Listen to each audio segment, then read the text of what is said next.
Hello and welcome to one more episode of On and Off the Plate. I hope everyone is doing good. Every year I do plan for few prep work to be done before Ramadan, but this time since I am not that much occupied with other stuffs and I thought to increase a little bit more of the freezer work. This few preps not only makes life easy or cooking easy but also saves lots of time so that you can spend that valuable time for your prayers. ये month और भी थोड़ा busy होने वाला है मेरे लिए because we may be shifting this month and shifting के नाम से ही मुझे डर लगने लगता है. It's a huge task. So I planned out few stuffs beforehand and so that I can take out time for prayers as well as the shifting chores too. So today I am going to prepare few chutneys and food paste. Started with peeling the ginger and garlic. सबसे boring काम यही है. अच्छा, do you throw away the ginger peels? I don't. मैं क्या करती हूँ, थोड़ा ड्राई कर लेती हूँ, फिर उसको एक ग्लास बॉटल मतलब एयर टाइट बॉटल में रख के फ्रीज में रख देती हूँ. Then I use it while making tea. If ever you run out of ginger you can use it, या फिर ऐसे ही यू विल गेट दैट अदरक वाली चाय का फ्लेवर. इन सब कामों में ना मिक्सी जार का रोल बहुत बड़ा है. तो सबसे पहले मैंने ब्रेड क्रम्स रेडी कर लिया है क्योंकि इसके बाद सब वेट इंग्रेडिएंट्स ही होंगे. ब्रेड क्रम्स की नीड तो बहुत होगी अभी, so better to get it ready. Next मैंने ग्रीन चटनी बनाया है. ये तो सबके घर में हर दूसरे दिन बनता होगा, है ना. वेल, ग्रीन चटनी हो या कोई भी और चटनीज हो, they always play a source of flavours in all recipes. I keep the flavors a bit strong as this will be used in combination with other things. जो पुदीने के पत्ते बच गए थे उनका भी मैं पेस्ट बना लेती हूँ थोड़ा सॉल्ट एंड ऑयल डाल के. क्या होता है ना, एवरी टाइम ये फ्रेश मिलते भी नहीं है और थोड़ा चाहिए तो पूरा बंडल लेना पड़ता है. मैं ऐसे क्यूब्स बना के फ्रीज कर लेती हूँ. फिर जब बिरयानी और एनी अदर डिशेस मतलब के लिए चाहिए तो एक क्यूब डाल देती हूँ. But this can't be used for drinks. For drinks fresh is always preferable. अब मैंने green chillies ginger and garlic का एक पेस्ट बना लिया है. I use this in any vegetable curries, बहुत टेस्टी लगता है. अच्छा, अब चलते हैं इमली और गुड़ की चटनी की तरफ. Dahi balle is the only thing which I prefer eating the entire Ramadan days. So उसके लिए ग्रीन चटनी एंड इमली और गुड़ की चटनी तो मस्ट हैव है.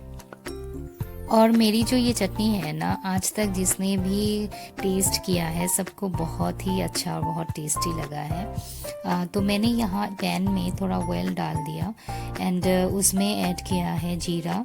वंस इट क्रैकल्स ऐड हींग एंड तेज पत्ता. अब मैंने उसमें डाल दिया है इमली का पेस्ट. मैंने जो सीड वाले इमली होते हैं ना उसका यूज़ किया है. आप सीडलेस भी यूज़ कर सकते हो. पहले इमली को गर्म पानी में सोख कर लिया टिल इट बिकम्स सॉफ्ट. फिर उसे अच्छे से स्मैश करके छान लिया था अच्छे से. जो भी इसके सीड्स हैं या जो भी थ्रेड्स होते हैं उसको डिस्कार्ड कर दिया है.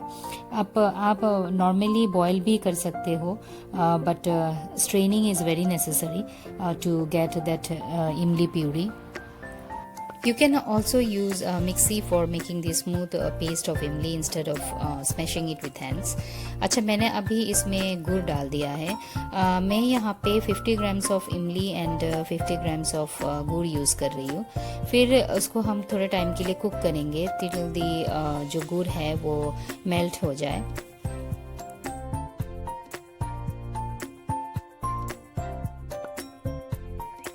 फिर हम उसमें ऐड करेंगे salt, black salt, chilli powder, फिर भुने हुए जीरे का powder and dry ginger powder. फिर एंड में हम इसमें ऐड करेंगे 2 टेबलस्पून ऑफ शुगर. मैं यहाँ पे ब्राउन शुगर यूज़ कर रही हूँ, आप रेगुलर शुगर भी यूज़ कर सकते हो. अब इसको थोड़े टाइम और हम कुक करेंगे बट मेक श्योर कि ये ज़्यादा कुक ना हो. बस 2-3 मिनट और कुक करना ही इनफ होगा क्योंकि वंस इट कूल्स डाउन ये थोड़ा और थिक हो जाएगा. एक बार ठंडा हो जाए फिर आप कोई भी ग्लास जार में डाल के इसको फ्रीज में आराम से स्टोर कर सकते हो। जो धनिया और पुदीने की चटनी हमने बनाया था वो भी फ्रीज हो चुका है। अब इन क्यूब्स को मैं निकाल के एक जिप लॉक बैग में डाल के फिर फ्रीज़र में रख दूंगी। और जो ग्रीन चटनी हमने बनाया था यूजुअली वो नॉर्मली फ्रीज में हम रखते हैं तो 1-2 दिन तक ही मतलब फ्रेश रहता है। बट अगर आप क्यूब्स बना लेते हो ग्रीन चटनी की भी तो ये बहुत टाइम तक फ्रेश भी रहेगा। जब आपको चाहिए एक क्यूब निकाल लो और या तो फिर माइक्रोवेव कर लो या नॉर्मल टेम्परेचर में रख दो। और फिर जैसे भी आपको खाना है दही के साथ जैसे भी आपको यूज़ करना है आप यूज़ कर सकते हो। Now I am making pasta and pizza sauce. Pizza regularly नहीं बनता है बट पास्ता तो every second day my son needs it. His final exams are going on, keep him in your prayers. I have taken 2 onions and around 18 to 20 garlic cloves, finally chop them. यहाँ पे मैं कुछ tomatoes को blanch कर लिया है। स्लीट्स लगा के बॉइलिंग वाटर में 3 to 4 मिनट्स के लिए बॉयल करना है। फिर आइस कोल्ड वाटर में उनको डाल के रख देना है थोड़ा 2-3 मिनट और। that will keep the color intact by stopping the cooking process and then peel it off and make a paste. I have used around 8 tomatoes. अब एक कढ़ाई में मैंने डाल दिया थोड़ा ऑयल, फिर उसमें ऐड किया है चॉप्ड किए हुए onions and garlic. Saute it till it leaves the raw smell. Usually such sauces needs more oil but I don't use that much and मेरे आराम से at least 10 uses तो आराम से चल जाते हैं। But if you want to store it for a long time you will need more oil. Add salt and let it cook for around 5 to 10 minutes on low flame.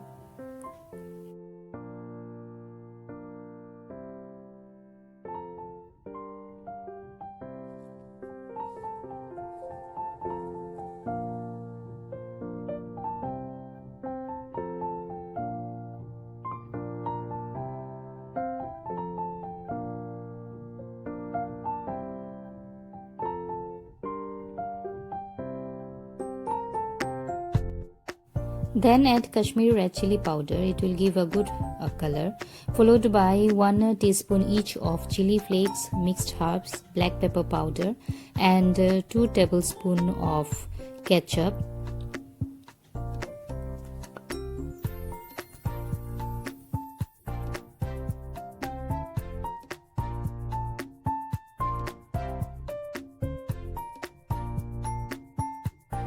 Cover and cook for 2-3 minutes more and it's done. Once it cools down, put it in a clean and completely dried glass jar. Moving to next which is my favorite Szechuan chutney. ये तो मेरा इतना favourite है कि जहाँ भी chance मिलता है मैं उसको डाल देती हूँ।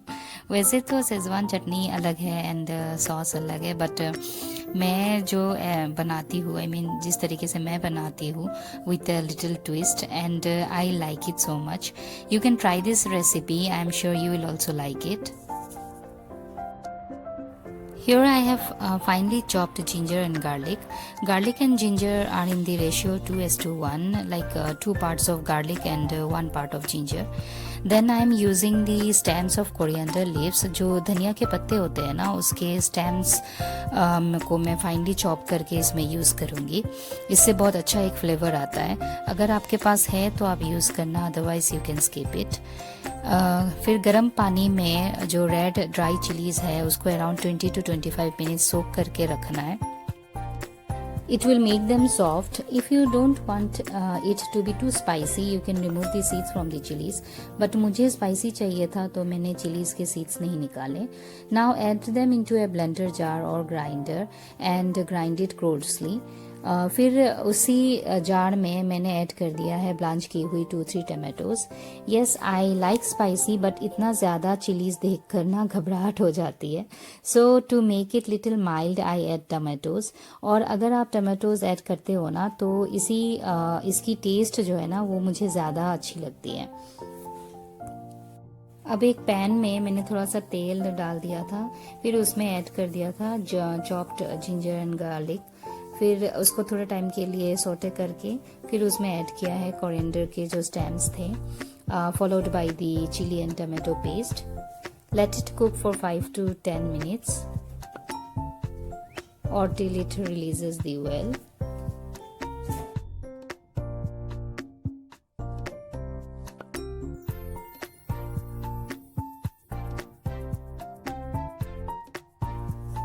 Then add salt,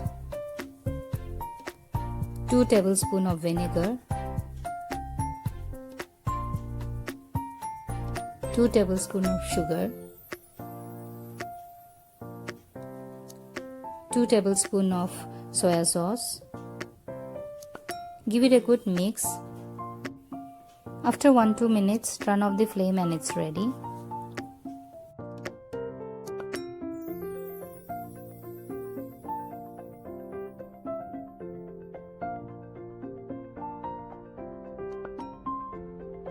मैंने वाइट सॉस भी बना के रख दिया था, कुछ तो मैं स्टोर करूँगी थोड़ा, और थोड़ा मुझे नेक्स्ट डे के प्रिपरेशंस के लिए चाहिए था.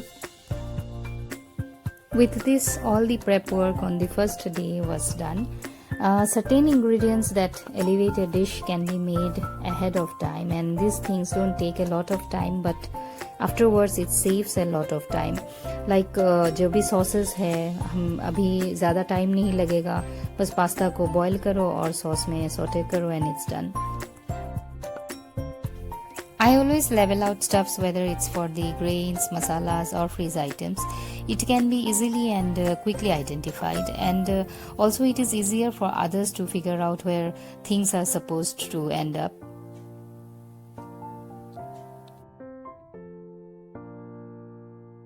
Here's an easy and quick trick to cover the different types of leads. A small piece of cloth or wrapping paper can be used.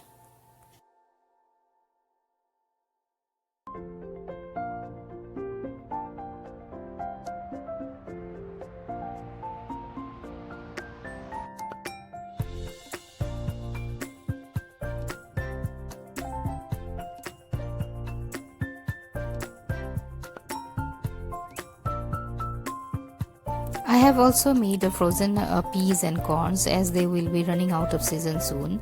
This prep is not meant for any particular purpose. I do this in normal days too, and even job going moms, or if you are having a busy schedule, this type of pre-work makes life little easy.